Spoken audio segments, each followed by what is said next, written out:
पश्चिम Asia में जारी संघर्ष का असर अब सिर्फ युद्ध के मैदान तक सीमित नहीं रहा, बल्कि इसकी गूंज दुनिया की ऊर्जा व्यवस्था में भी सुनाई देने लगी है। भारत जो दशकों से अपनी गैस और तेल जरूरतों के लिए खाड़ी देशों पर निर्भर रहा है, अब तेजी से नए सप्लायर्स की ओर रुख कर रहा है। ताजा आंकड़े बताते हैं कि अमेरिका भारत का सबसे बड़ा एलपीजी सप्लायर बन चुका है, जबकि रूस अभी भी भारत को सबसे ज्यादा कच्चा तेल बेच रहा है। ये बदलाव ऐसे समय में आया है जब ईरान और इजराइल के बीच संघर्ष ने पूरे खाड़ी क्षेत्र की सप्लाई चेन को झकझोर दिया है। लेकिन आखिर ऐसा क्या हुआ कि भारत को अपनी ऊर्जा खरीद की रणनीति बदलनी पड़ी, और क्यों खाड़ी देशों से आने वाली गैस और तेल की सप्लाई अचानक घट गई, और इसका असर अब आम भारतीय उपभोक्ता पर पड़ सकता है। चलिए जानते हैं क्या है पूरा मामला। नमस्कार, मैं हूं आपके साथ गरिमा शर्मा और आप देख रहे हैं इंडिया.com। दरअसल भारत अपनी एलपीजी जरूरतों का बड़ा हिस्सा संयुक्त अरब अमीरात, सऊदी अरब, कुवैत और कतर जैसे खाड़ी देशों से पूरा करता है।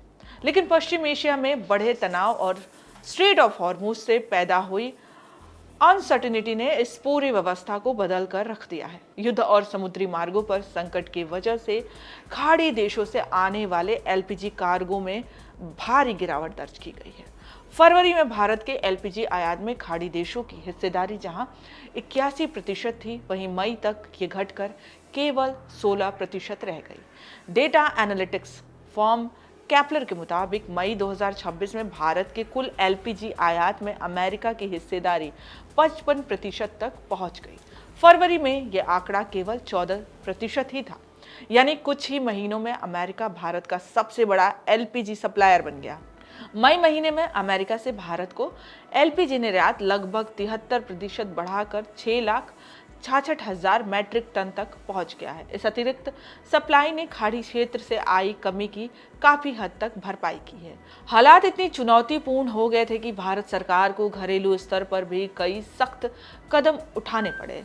पाइप्ड नेचुरल गैस यानी पीएनजी कनेक्शन वाले उपभोक्ताओं के लिए एलपीजी सिलेंडर खरीदने पर रोक लगाई गई और कुछ उद्योगों को गैस की सप्लाई सीमित कर दी गई ताकि घरेलू जरूरतों को प्राथमिकता दी जा सके। हालांकि भारत ने केवल आयात पर निर्भर रहने के लिए बजाय घरेलू उत्पादन भी बढ़ाया। सरकारी आंकड़ों के अनुसार देश का एलपीजी उत्पादन 35,000 मीट्रिक टन प्रतिदिन से बढ़कर 50 से 52,000 मीट्रिक टन प्रतिदिन तक पहुंच गया। लेकिन इसके बावजूद भारत की कुल मांग का लगभग 60% हिस्सा अब भी आयात से ही पूरा होता है। मई 2026 में रूस से भारत का कच्चा तेल का आयात 24% से बढ़कर करीब 19.5 लाख बैरल प्रतिदिन पहुंच गया। ये भारत के कुल तेल आयात का सबसे बड़ा हिस्सा है। विशेषज्ञों का कहना है कि रूस से मिलने वाला तेल भारतीय रिफाइनरियों को अपेक्षाकृत बेहतर कीमतों पर उपलब्ध हो रहा है, जिससे भारत को वैश्विक संकट के बीच राहत मिली है। इसके अलावा भारत ने ओमान और वेनेजुएला जैसे ऑप्शन सप्लायर से भी खरीद बढ़ा दी है।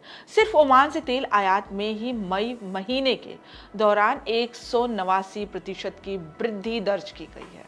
फिलहाल पश्चिम एशिया का संघर्ष भारत के लिए एक बड़ा सबक लेकर आया है। इस संकट ने दिखा दिया कि ऊर्जा सुरक्षा केवल तेल और गैस खरीदने का मामला नहीं है, बल्कि ये राष्ट्रीय रणनीति और आर्थिक स्थिरता का भी सवाल है। अमेरिका का भारत का सबसे बड़ा एलपीजी सप्लायर बनना और रूस का सबसे बड़ा तेल आपूर्तिकर्ता बनने का इस बात का संकेत है कि भारत अब अपनी ऊर्जा जरूरतों के लिए केवल एक क्षेत्र पर निर्भर नहीं रहना चाहता। फिलहाल इस खबर में इतना ही। आप बने रहिए इंडिया.com के साथ।